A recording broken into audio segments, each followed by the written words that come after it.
Greetings, everyone. Hi, Garrett.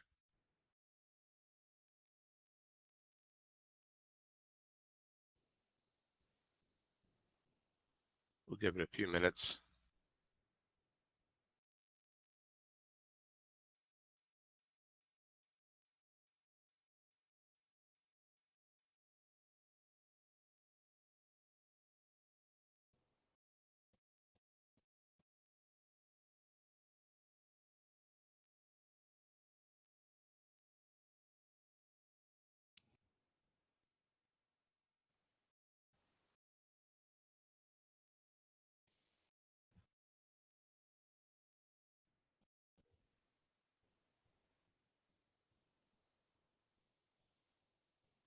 At a registrant from Ukraine, so that's interesting.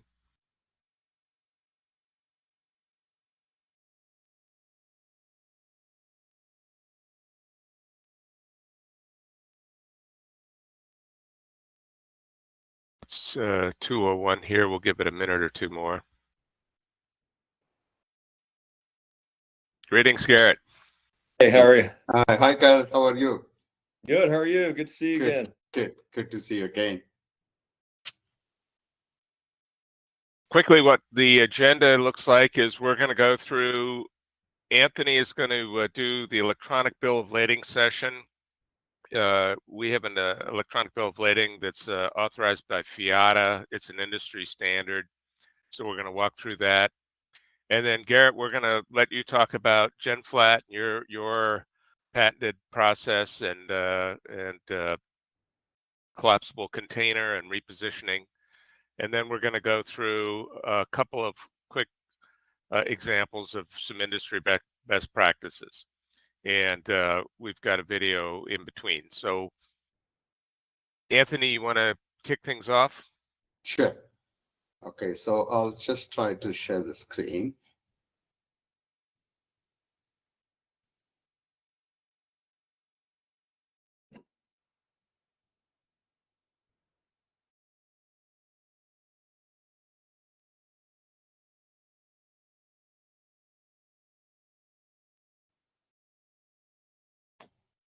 Okay, able to see the slide?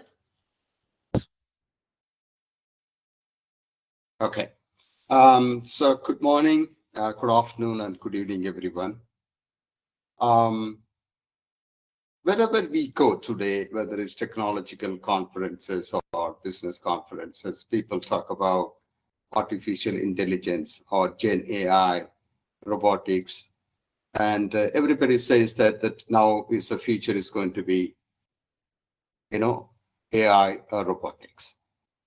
But here is the industry, maritime trade or logistic industry. It still follows a century-old process when it tried to handle a bill of lading, a simple document process for owning the goods or transshipment or shipment of the goods. But that does not mean that the maritime trade is not technological savvy, because this maritime trade, a technological spectrum is so vast. One end you can see autonomous vessel, in the other end you will see the players are still using Excel sheet. So today let us spend some time on understanding what is electronic bill of lading and what is the current status of its adoption across the whole value chain of maritime trade. And if you are or if one of the value chain player in the maritime trade, what is that you can do and what we think that you can do at this point in time in terms of technological adoption. So first, let us see what is, you might ask a question, right, Anthony? I am currently using a PDF version of a bill of lading. So it's not that electronic bill of lading? The answer is yes and no. Yes, because you are using a digitized form of bill of lading, which is an electronic document. So in that way, it is yes. The answer is no, because it also comes with the three function of its counterpart paper-based bill of lading, which is a contract of carriage, a receipt of goods, and the ownership of the goods. So that means, can this be presented to a bank or a trader or anybody using the authenticity of this digitized form itself? Can this be represented? These three functions of the paper-based bill of lading. And that is where it differs from the country to country. So when we talk about electronic bill of lading, we are not only talking about digitized form of the paper-based bill of lading, but also the three functions, what it is counterpart, the paper-based bill of lading having it, which is contract of carriage, receipt of goods, and the ownership of goods. And this is in the context in this presentation, I refer electronic bill of lading. Okay. Now, benefits of an electronic bill of lading, which is very, very common. It's not a rocket science, right? For example, it has become very efficient, and more importantly, it reduces a cost. McKinsey has found a complete research on, say, if the world adapt 100% electronic bill of lading, you know what it says, that it can reduce the direct cost by $6.5 billion. Okay. And not only by reducing the cost, they also believe, the research believes, that it will enable an additional 40 billion global trade. And more importantly, this is the kernel of the overall trade transaction, right? So without this being electronically accepted, the whole digitalization of the trade is also in question mark. So this is an important aspect for us to, or the maritime industry, to become an efficient, and it purely depends on the electronic form of the bill of lading, both in terms of format and in terms of functions. The second aspect what we need to look at is it's safer, because today we trust the physical form of paper, that this is signed, this is verified. But today technology is so advanced that it can be secured in many other using cryptographical algorithms and more secure way of transferring the documents. It will, but still we believe that the paper base is more secure than the electronic form of that one. And the third dimension is it is greener, because you don't print or you don't take the physical papers. And the research, again, McKinsey has found that it can save 28,000 trees per year, and that is equivalent to 39 football ground on a forest, in a forest. It's not very small. Like, these are all low-hanging fruit when it comes to a net zero carbon or ESG goals, what the UN is trying to set, or the whole nations are going behind. And the second research also says that one, saving the transportation, because we are not physically transferring the physical document, this also saves, for an end-to-end single transaction, it's something around 30 to 68 kgs of CO2 emission. So in terms of adoption of electronic bill of lading, it is not only efficient and also saving costs, and it becomes safer, and also it be a better, a greener world for all of us. But still then, why this is not adopted? And that is something what we will spend some time, a few slides on that one. So when McKinsey has done, or what I would call FIT Alliance, probably that is the International Freight International Trade Association. So in that, they have identified that the awareness and the adoption and the intention to use. They have asked about around 187 participants to see how they are in terms of awareness as well as the adoption. So awareness is good. You can see that 76.5% of the people are aware of this electronic bill of lading. Adoption, yes, still it is in the form of both EBL as well as the paper-based one. And intent to use is also, in a way, 32.2% people are intending to use it. But where is that current state of the actual adoption of the electronic bill of lading? That is very, very low. I'll put that the slide number, what is the current state of that one. That will come to probably 3% of the total bill of lading transaction, what is happening today. Why that adoption is low? Why only 3.5% of overall bill of lading? And this is the one which makes the whole electronic or bill of lading document as a legal compliance to a transaction or a trade transaction. Because anything to do with that altering or making or transferring a bill of lading with the intent to defraud is a criminal offense. So when things goes fine, nobody will be questioned about the technology, everybody is fine. But if something goes wrong, somebody is fraudulent to modify the bill of lading, which is because people think that electronic format can be modified easily, then who owns the responsibility of the fraud? And that puts the question of the legal framework accepting the electronic form of bill of lading. And that's where you will see this graph, again, it's by the research. It clearly says you the awareness in the one side, how the industries or the stakeholders of the maritime trade aware of that one versus the adoption. You look at the bank, you see they aware of the benefits of EBL, but their adoption is low because they are the one huge at the risk because the financial transaction is happening. So if something goes wrong, they are the one who will be penalized in terms of money or transaction value. Whereas if you look at the adoption aspect of that one, seaport, some majority of the seaport have their acceptance of electronic bill of lading, terminal operators, and carriers. We'll talk about carriers in upcoming slides, right? So the legal form of this electronic bill of lading is what makes the adoption a bit slow. Okay. So how then we are coping up with forming or a framework for making sure that electronic bill of lading can be accepted in a legal form. So United Nations Commission on International Trade also come up with an MLETR, a framework for countries to follow or adapt an electronic form of a bill of lading as a legal document. And this has been there for quite a long time, and many countries have signed up. Okay.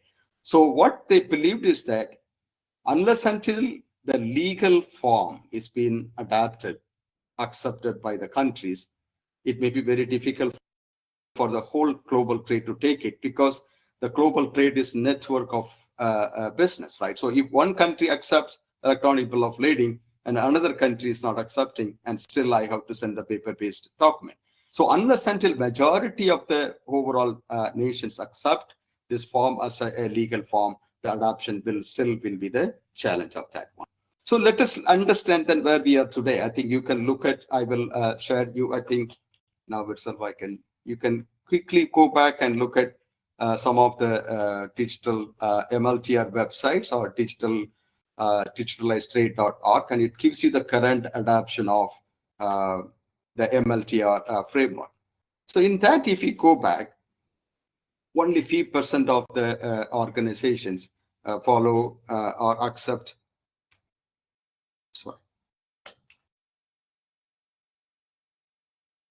EBL as a legal document. So you will see the range between across the globe, you will see range between 0 to 8. 8 being that electronic form of bill of lading is accepted by law and it is in force. And anything between 5 to 6 or 5 to 8, you can consider that as some form of discussion is happened at the parliamentary level, or it's a legal level, and it is under the draft, and it may be accepted by, or it will become an enforced law. But in a typical way, you can see only a few handful of countries have accepted today as a legal form of a document for electronic bill of lading. The second problem is that the digital solutions are working in silos and lacks interoperability. You go to port, many ports across the world might have used some kind of a blockchain technology to give electronic bill of lading. And today also probably some of the carriers also might be having an electronic form of bill of lading. So many people are coming, IT solution providers are coming with a bill of lading, electronic form of bill of lading. Then as a consumer or as the user, the question you might ask, which solution I should use, correct? And that brings an additional challenge of how or what kind of a solution I should follow so that I don't have to, my investment is saved for a future trade as well. today, the silos also breaking an additional challenge for the adoption of electronic bill of lading. So how the industry is going to resolve that issue, right? Like the first legal issue, the UN is putting a legal framework. And for this interoperability issue, these 5 big organizations in terms of trade joined together and come up with something called FIT Alliance. So they facilitate acceptance and adoption of EBL by all the stakeholders in the maritime trade by giving an unified standard, an open-based standard, and you can use that one. So whenever you are trying to look for what kind of an electronic bill of lading I should use it, you should use probably some of the standards which are provided by this FIT Alliance and the key players of the trade enablement or electronic bill of lading enablement in the industry. Now, when it comes to the TCSA, right? FIATA is really looking at an electronic bill of lading from the intermediaries perspective, right? For example, freight forwarders and probably some extent house bill of lading is what mainly they are focusing on, especially a multimodal electronic bill of lading is what they are focusing on. Whereas TCSA is an association of the ocean carriers. All popular carriers have joined together, and they promised themselves that by 2030, 100% of their bill of lading should be electronic forward. And TCSA, all the members of TCSA have agreed that it will happen by 2030. Okay, so in that way, all the ocean carriers have agreed to go with their electronic bill of lading using the standard called TCSA electronic bill of lading. Okay, so that's a good news. So for people or the end users who are going to make use of this bill of lading. The second thing is that this is one of the typical case of sometimes the technology innovation alone is not useful unless until it is availability or it is accessibility and affordable to many, right? So even though the many solution providers are there, if I am a freight forwarder and I cannot be access to this solution, then the purpose is defeated, right? So this is also another dimension. How do we make sure that this technology is affordable, and how do I make it available to majority of the stakeholders so that the adoption happens, so the overall global innovation of electronic bill of lading and the benefit it is reaped by the industry. Okay, so moving forward, right now I have put a few points of challenges. There are many, but at least these are some of the key aspects why EBL is adoption is a bit slow when it comes to what is expected from the industry. Now, I could see moving forward in future, I could see 3 levels of usage of electronic bill of lading. One, a complete automated smart contract-based transaction of a trade, right? You don't need any paper-based document or anything. There's a smart contract, and the smart contract specify what are the documents, who sign it, who receive it, and which is signed by what we call that as DID, which is decentralized identifier, right? Which is also again a global standard is coming up. So who signed, that gives you an authenticity of who can sign my, who can receive the goods, who will be the owner of the goods, and all those things. So imagine in the future, a single or a set of smart contract played by many players of the international trade, and it is completely automated. And that feature is going to be in that era only. The intermediate one could be that probably that might be take quite a long time, but can I use my own electronic bill of lading if you are an ocean carrier or if you're an intermediary so generating a house of bill of lading? You can. For example, as you might be generating your own format, you can create your own electronic bill of lading.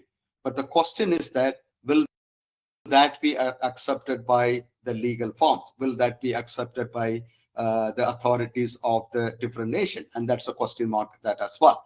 But probably there's an alternative solution for us, that there's a standard for us called TCSA. Probably you can follow these standards and you can create your electronic bill of lading, which is adapted or accepted by the standards.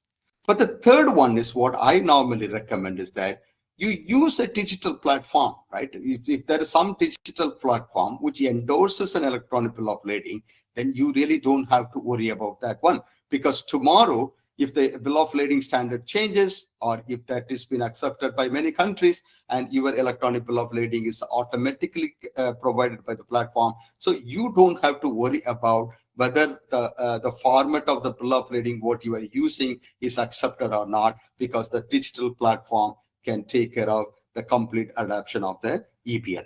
So at this point in time, that the best way to go forward is that use some of the platform which is endorsed by some of the standards, which is the FIT Alliance, and that will give you the benefit of wherever the country is moving and your form of electronic form is being accepted or will be accepted.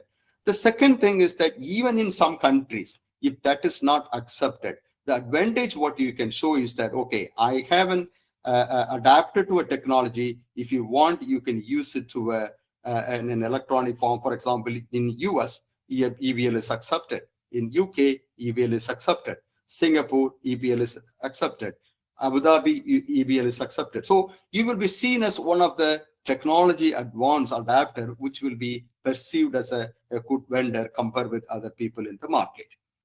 And it's just very, very, very cheap in some of the affordable price. Also, some of the platform offers you very affordable prices for generation of electronic bill of lading. So a few statements on one of the platform called Pomfret Cloud. The Pomfret Cloud is a SaaS platform for maritime trade value chain. Probably later, Martin might talk about more about that one. But I would say that one, in a context of electronic bill of lading, is that we have a software solution for intermediaries, and they can use to generate electronic bill of lading.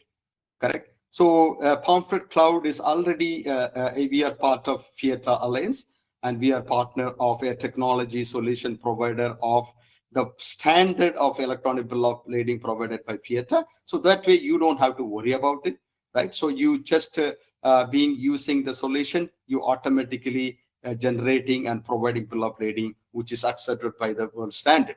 And the second thing is that DCSA, as I talked about, is a Digital Container Shipping Association. All these carriers are part of this DCSA. And we are also integrated with the currently with the CMA CGM, the Pomfret Cloud. In going forward, we will integrate with many carriers as well. So DCSA also can give you a electronic bill of lading, which is again standardized. So you don't have to worry about whether this is going to be accepted by in future by other country or not, because these are the people, a key player in enabling electronic bill of lading.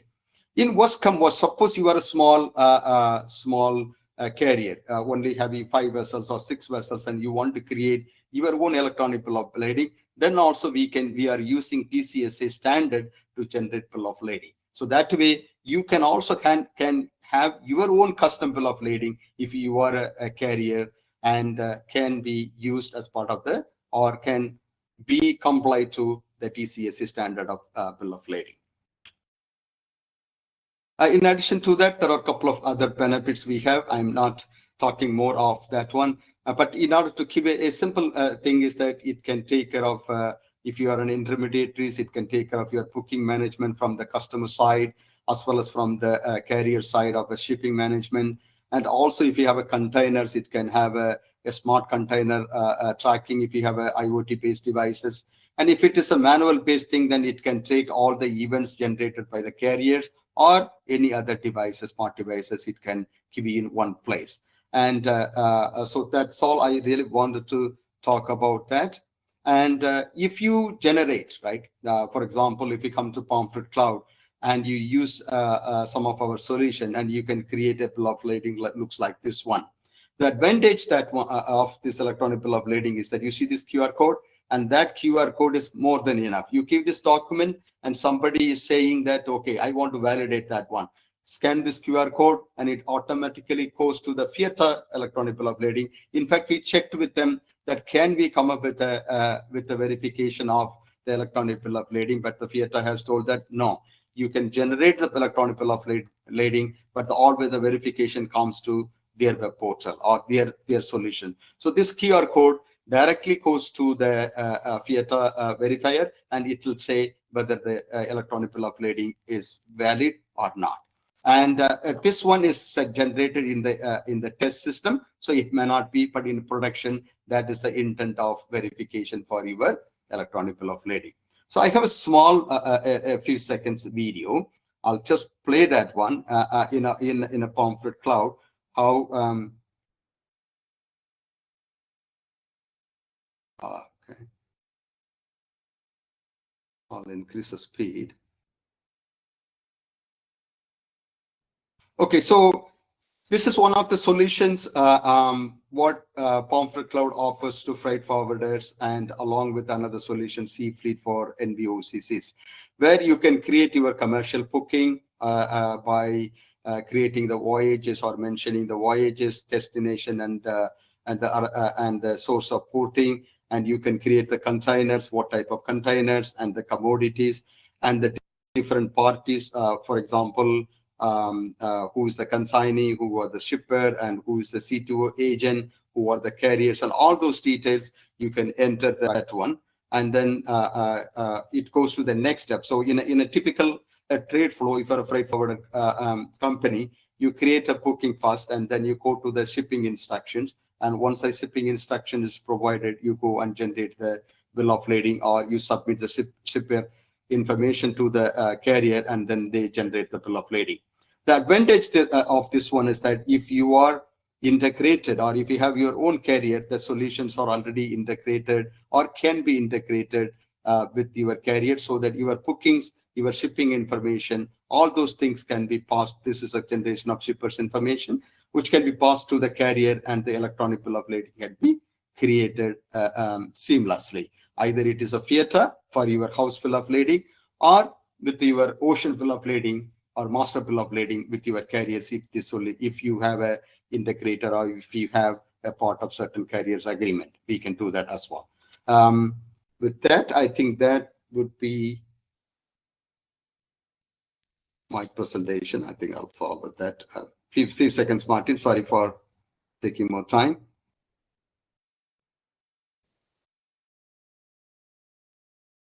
You can put all the charges and everything, and then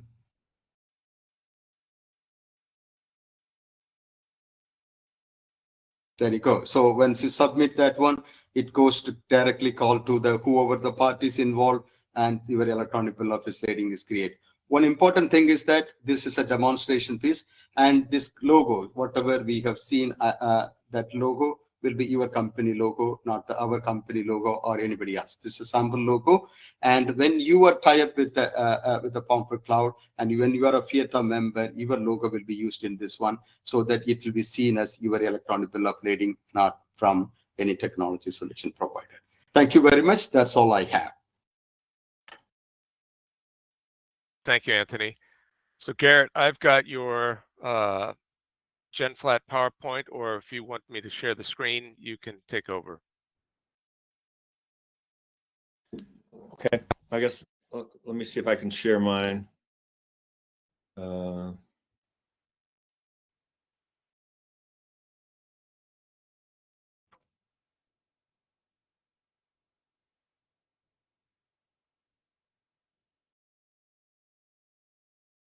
Okay.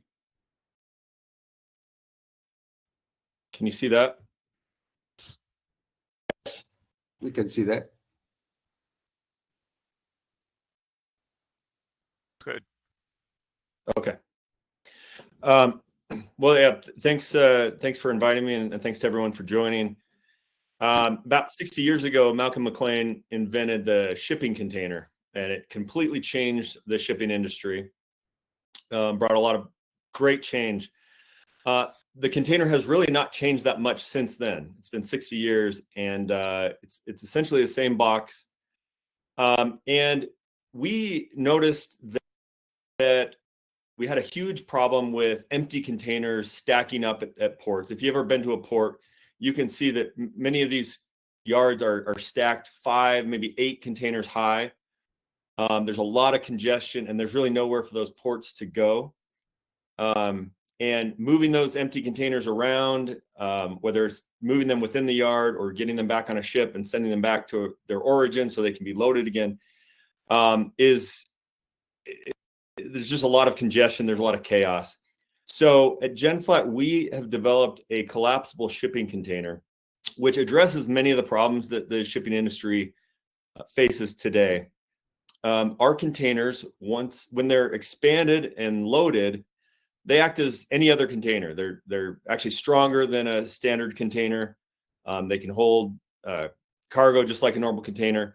But the key is once these containers are emptied, they collapse, and you can fit 4 empty collapsed containers in the space of 1. And so here you see a picture of 4 GenFlats being carried by a top loader here.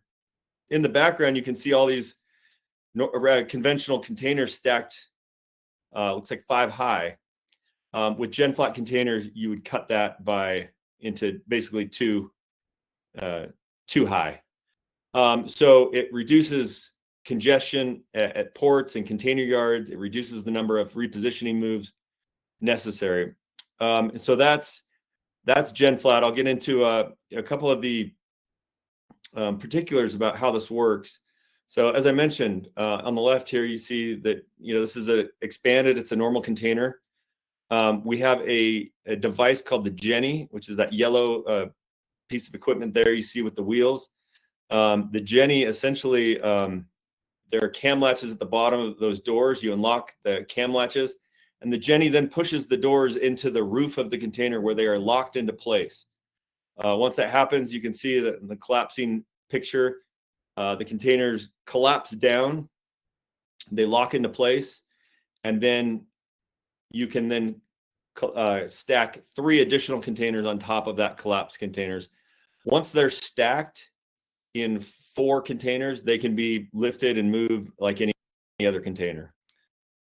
So if you're in the industry, you probably can already see some of the implications of this, but I'll go through some of the value propositions that GenFlat offers. One is really cost savings. It's reducing the number of container moves. We deal with a lot of companies around the world who get charged handling fees for every time their container is moved. So let's say we have an instance, a company in the Middle East where they may ship containers all the way through to Riyadh, Saudi Arabia, where the containers are emptied, and then those containers are coming back from Riyadh through Dammam, the port of Dammam, and then going back up to China where they originated. Every time those containers are moved onto a truck, and then off of a truck, and then into a yard, and then within the yard, and then from the yard onto the ship, every time that container is moved, the customer is charged a fee, a handling fee. In addition, they're also charged storage fees or demurrage fees, depending on the situation. So on the empty journey back to the point of origin, our containers reduce the number of moves from 4 to 1. And so you can see these cost savings just can add up quite substantially, to the point where you wonder how you could get by without having GenFlat containers when you really start doing the math. So there's a big cost savings. Also, as I mentioned before, the space in these ports, the terminals, container yards, they have huge constraints. We just visited the port of Vancouver in Canada. They have a massive congestion problem with empty containers. And they're looking for solutions for what they can do. And they've purchased additional land. The land is extremely expensive, and they're already up to capacity. So if they can reduce the space taken by these empty containers, they can increase their production and their throughput, which makes them more efficient, which allows them to move more containers through, going in and out. So it has big implications. Another value proposition that we offer is that when you reduce the number of transportation moves, you reduce the fuel needed to move these containers. And so there's a sustainability aspect of it. that is really big. And the shipping industry is aware of the carbon emissions that it emits. It emits almost 3% of all global carbon emissions. And the shipping industry is looking for ways to reduce that footprint. GenFlat offers a way to reduce the number of trucks needed on the road, reduce the number of moves with top loaders, and reduce the number of ships that are needed to take back empty containers.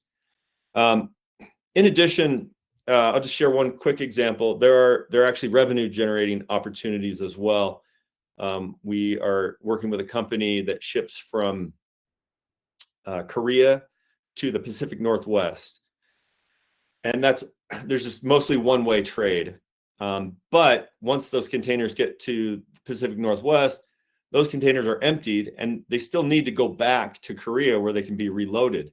So they take up as much space on the ship empty as they did full. And so they're essentially shipping all empties back and there's no space on the ship.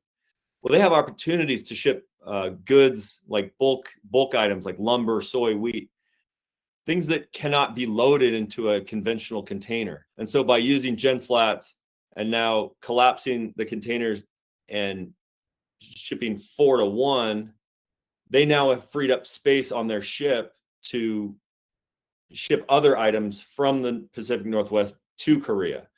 So not only does it save space and save on the repositioning costs, but it actually offers revenue generating opportunities for some of these companies.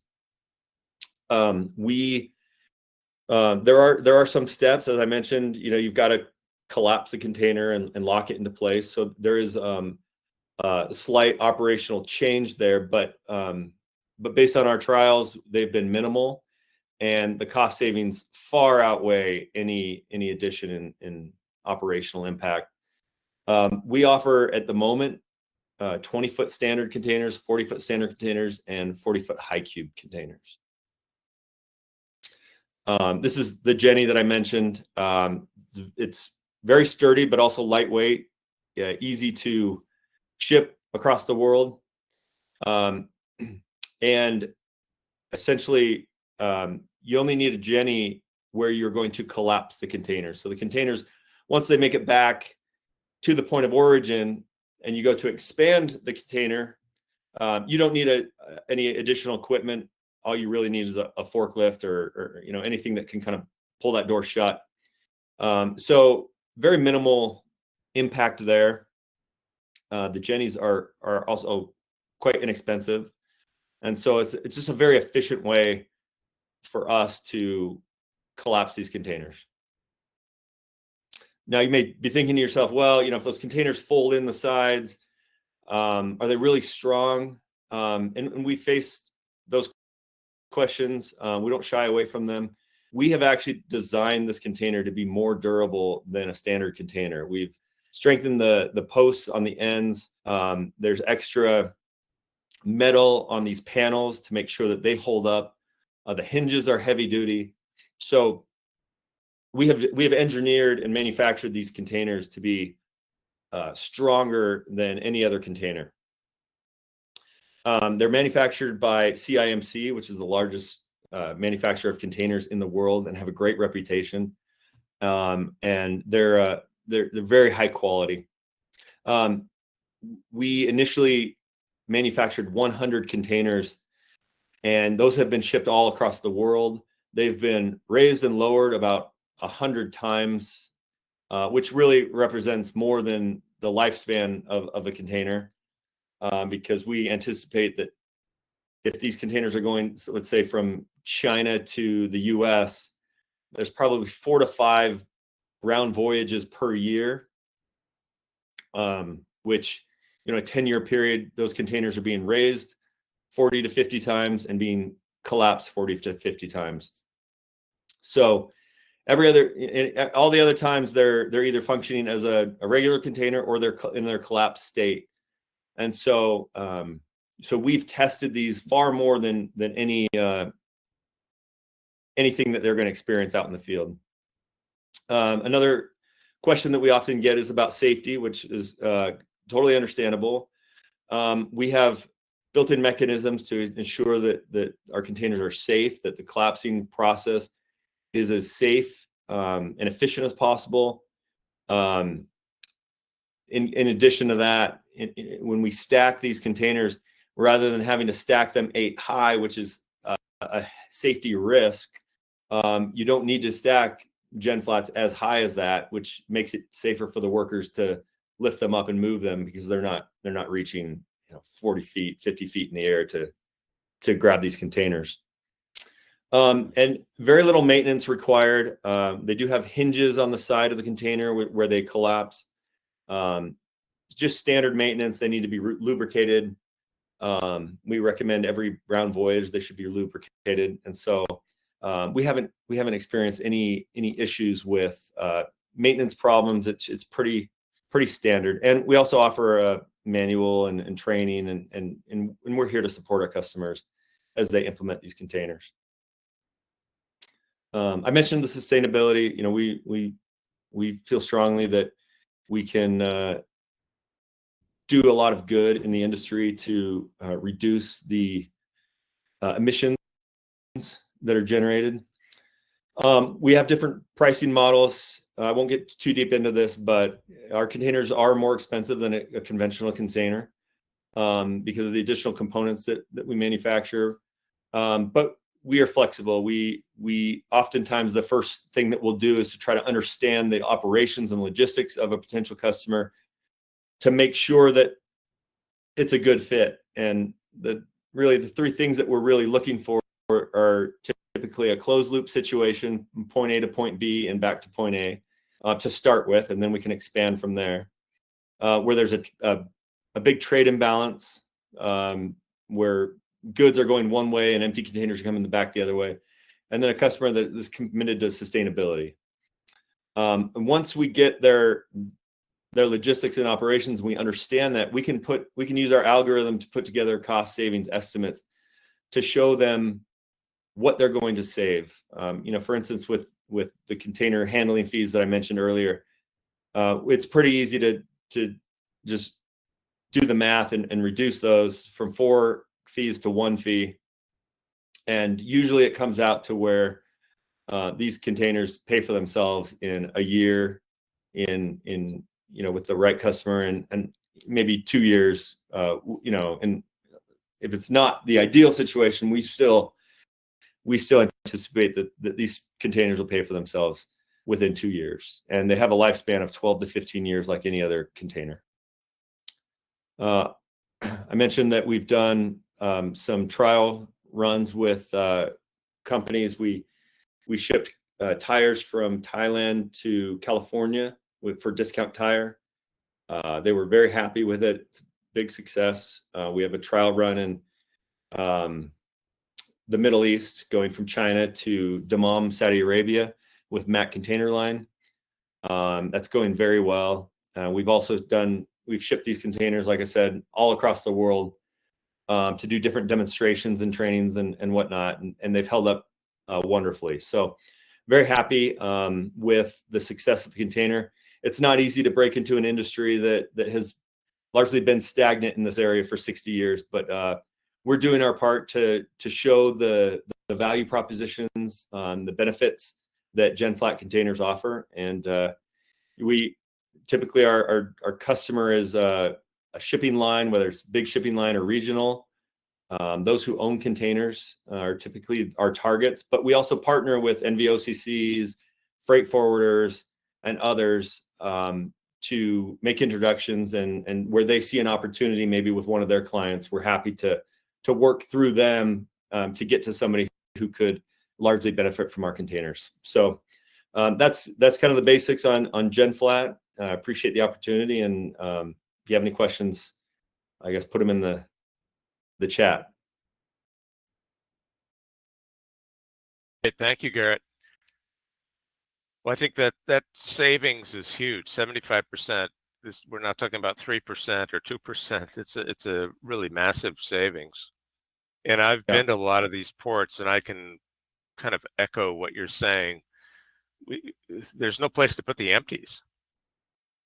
And I think then, especially in the Trans-Pacific lane, it's a huge imbalance, right? 2 to 3 to 1 in some cases. And so getting the empties back to Asia is a really expensive and 30-day deal. So if you can do 4 of them at a time, that's a huge savings. Absolutely. So the next thing on the agenda is I'm going to do a little bit of a deep dive on Pomfret Cloud. I'm going to show a quick video, and then I have 4 slides that we'll do after that, and then we'll open it up to Q&A for everyone.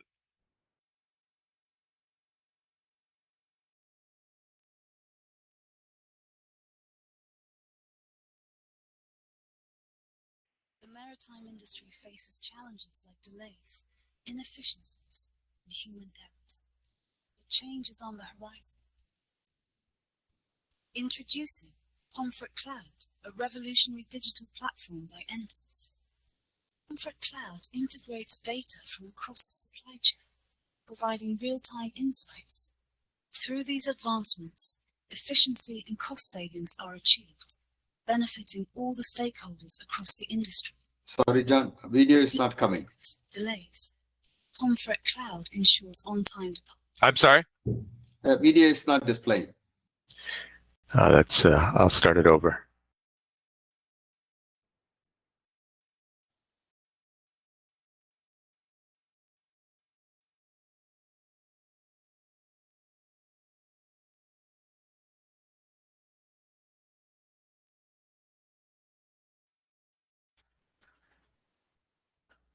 Now we can see. Yeah. In the ever-evolving world of maritime logistics, a new horizon has emerged. Pomfret Cloud by Entos. Maritime industry faces challenges like delays, inefficiencies, and human errors. Change is on the horizon. Introducing Pomfret Cloud, a revolutionary digital platform by Entos. Pomfret Cloud integrates data from across the supply chain, providing real-time insights. Through these advancements, efficiency and cost savings are achieved, benefiting all the stakeholders across the industry. Say goodbye to costly delays. Pomfret Cloud ensures on-time departures. Harness the power of data with intelligent analytics to make informed decisions. Collaborate effortlessly with partners worldwide on one platform. We are introducing several platforms for each area of maritime logistics. DA Docks, One Freighter, Sea Fleet, and O2C. Pomfret Cloud contributes to a greener, more sustainable maritime industry.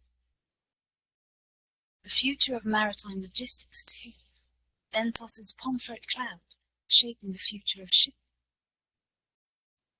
Pomfret Cloud, navigating the future of maritime logistics with Entos.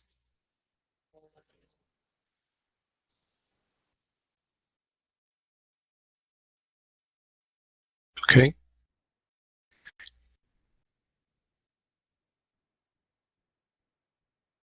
Switch to the PowerPoint.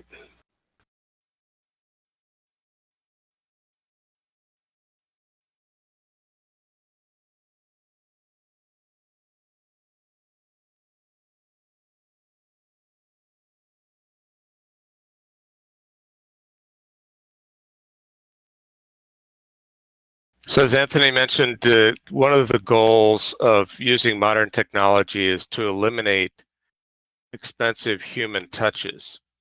I was at Agility for 15 years, and we had about 25,000 people. And some of our customers, like Apple and Microsoft, required paperless as a condition of the RFQ. So if you weren't paperless, you couldn't do business with Apple. And the reason why is that Apple had done a study, and they said that it cost them $7.35 every time a human touched a document. And our experience with Agility, it was closer to $10. So there was a famous study by IBM in partnership with GE that showed if you can go to paperless, your cost can go from $10 to $1 to 10 cents to 1 cent. So the ability to start to use automation gets you from $10 to $1. And then the ability to go paperless gets you down to 10 cents or 1 cent. So it's a huge payoff.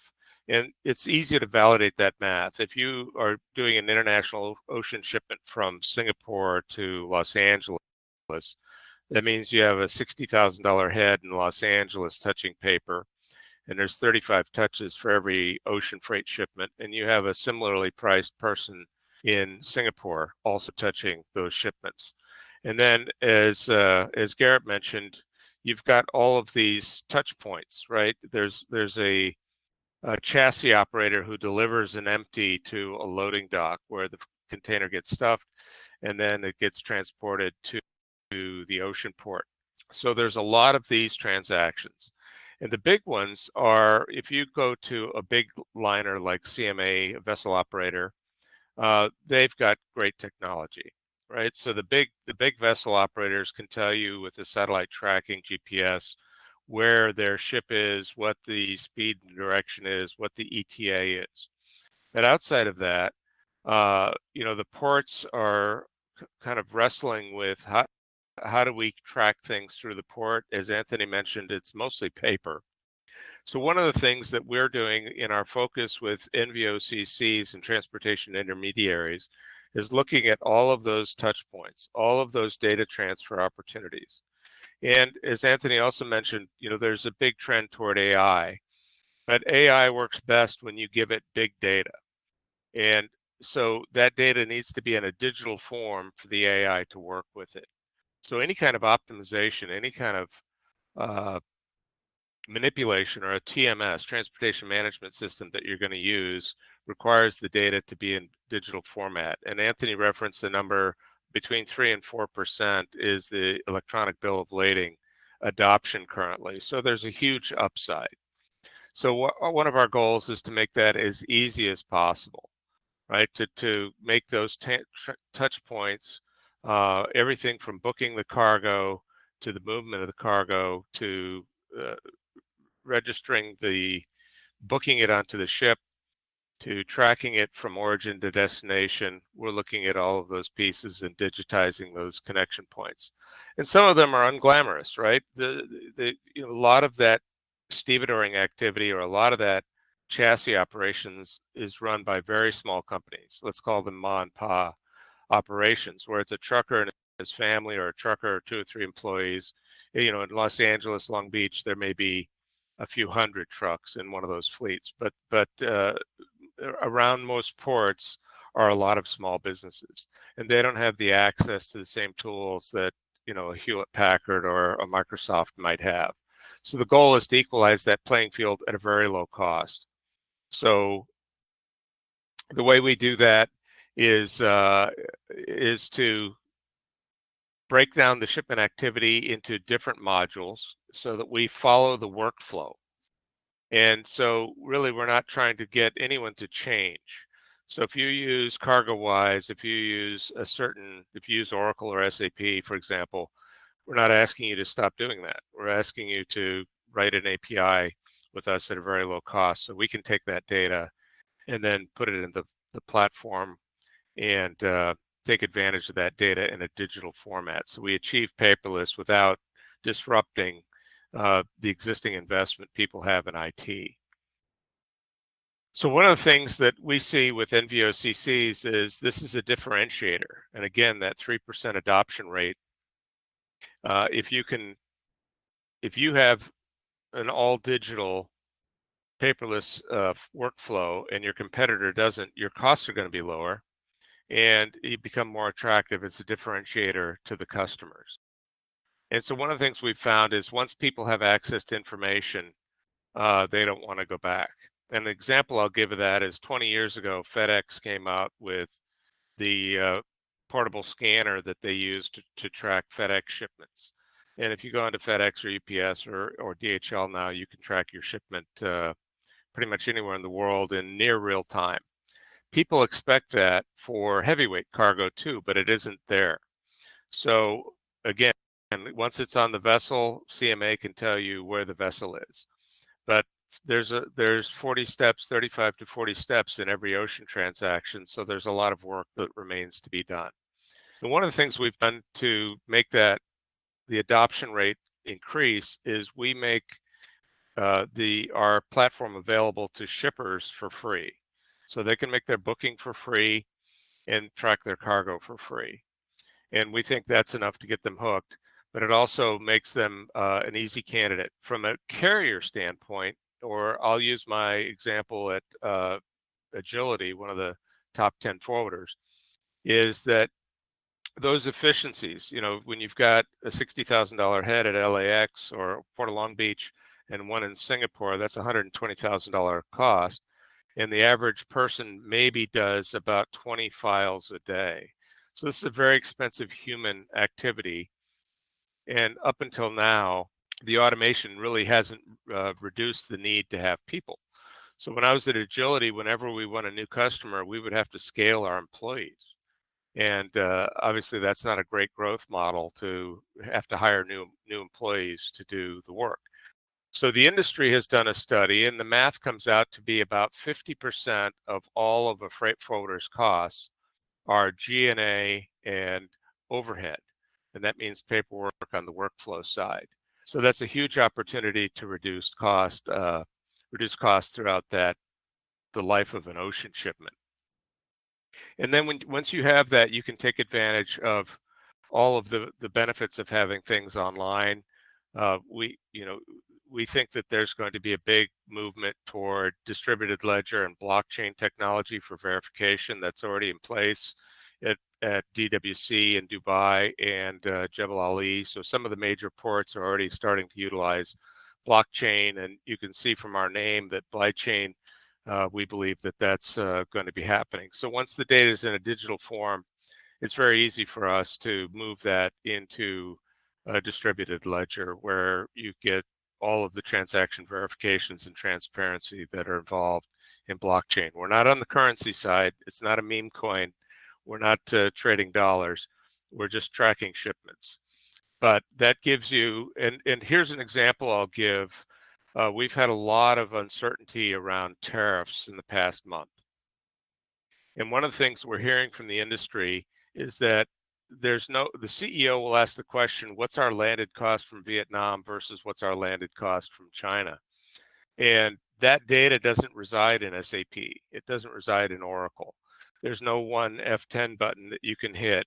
So the traffic departments and the procurement departments are doing a lot of scrambling to kind of come up with what's the math, and it's not all in one place. So the value of a platform is that it helps you put lots of data from discrete activities into one place where you can see all of that data. And once you have the data electronically, you can do a lot of it. Anthony spoke about the electronic bill of lading. One of our guidelines that Anthony's really guided us from the beginning is we will use industry standards wherever possible. So we adopt the industry standard, we build the tools around it to make it very easy and very cheap for adoption, even by folks that have maybe limited technology, or we've got a picture of a mobile device here. So essentially everything we do is available by anyone with a browser or an app on their phone, including booking cargo. So all of that is available with mobile devices. So this will evolve. We're seeing some of the things that happen around it is around the platform itself. We really look at the shipper, the NVOCC or the transportation intermediary, and then the vessel operator or the liner. So we've developed tools that we sell to each of those verticals. And I'm happy to do a deeper dive on any of those, but we look at the world from the shipper's workflow, the NVOCC's workflow, and then the liner's workflow. Anthony talked about the e-bill of lading. I'm a huge believer in this. This has to happen. I think the ocean business is about 20 years behind the air freight business, which did this in 2000, right? Spec 2000 was the IATA initiative for electronic bills of lading, and it's just standard now in the air freight business. So the model is there, And the adoption, we think, will take off very quickly, 3% adoption, and we've got 5 years left for the 2030 deadline. But I think we'll see a lot of adoption and a lot of pressure to adopt from all the different operators, including the banks, right? So one of the things that we've worked on with really GenFlat in mind is container management, but Anthony had done a lot of work at the ports prior. And so one of the things customers ask us, I want to know about that container, but not just about that container. If you go to Apple, where I used to work, Apple doesn't know a bill of lading number. They don't know a shipper's reference number. They don't know they don't even know that it's moving on CMA or NYK lines or AP Muller-Maersk. They just know their Apple serial number and their Apple SKU. So one of the things that we're doing is making it available where people can look at their shipment from many different angles to find the information that they're looking for. But a big piece of that is IoT allows us, Internet of Things, along with GPS and cell phone technology, and now we've got tools like Starlink. So at a low cost, you can track a vessel anywhere in the world. So if you want to be we're relying on the vessel operators to use their satellites when the shipment's on the water, because obviously it's way out of range of a cell phone tower. But with Starlink and some of the other tools, that will go away. But now we can cover most of the planet, essentially every major port in the world. Once the ship gets into harbor, it's within cell phone range. And so we know where the containers are, and we can start to put a lot of data around that. What's in the container? What's the status of the container? Some of the IoT devices have cameras and tamperage detection. They have refrigeration, cold storage detectors, so you can get a real-time reading of the status of what's inside the container. So we see a couple of categories. Cold chain is one where, the reefers, is the reefer unit running, and what's the temperature outside and what's the temperature inside? So that's a huge concern for obviously anybody that ships perishable goods. So now I'll open it up to questions, and any comments that anyone wants to make.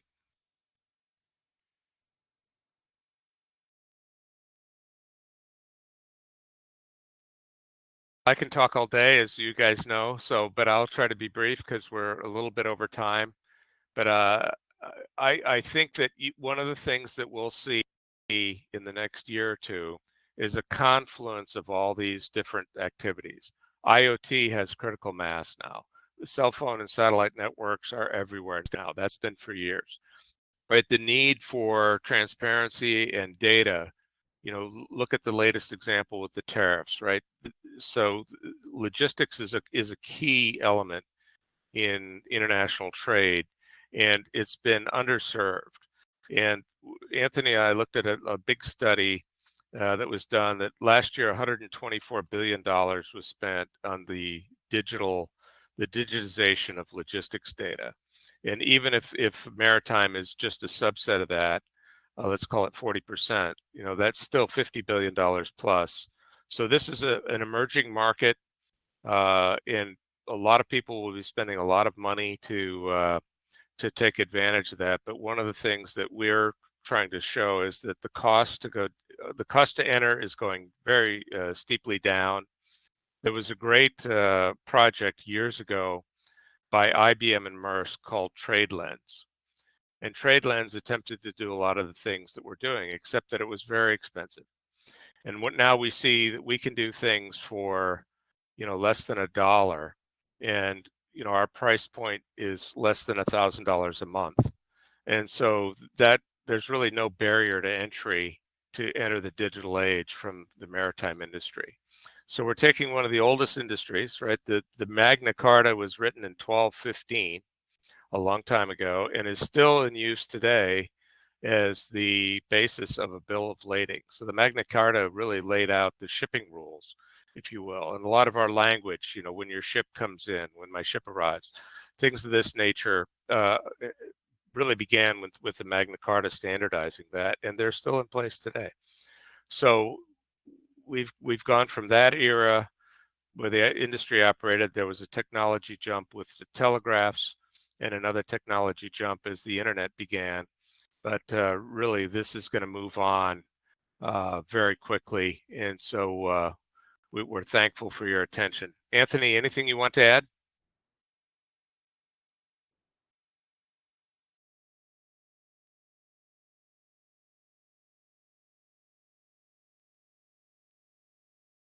I was in mute. So I have one question to Garrett.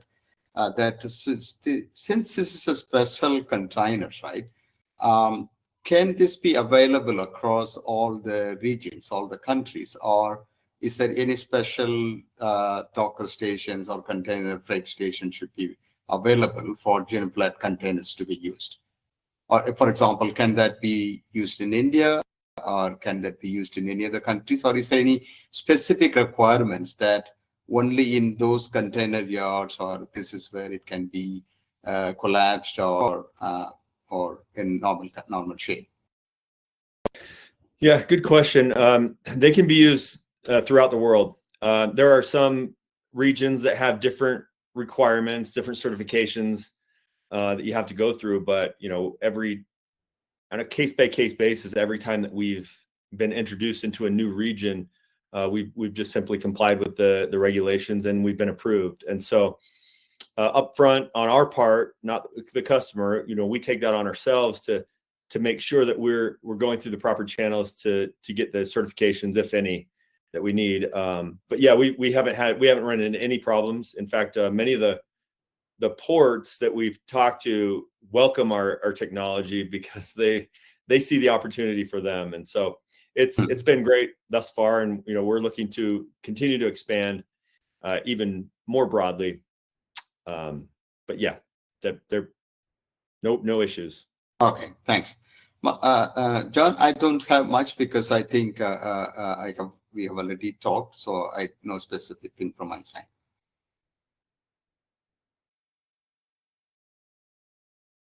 You're on mute, John. Sorry about that. So we'll wrap up the webinar. The video will be available on our website, and we'll share it with Garrett so he can put it on GenFlat. And we'll be doing another webinar within 6 weeks, and inviting other partners. But thank you, everyone, for attending, and we appreciate your support. Thank you, John. Thank you, Garrett. Thank you very much. Bye.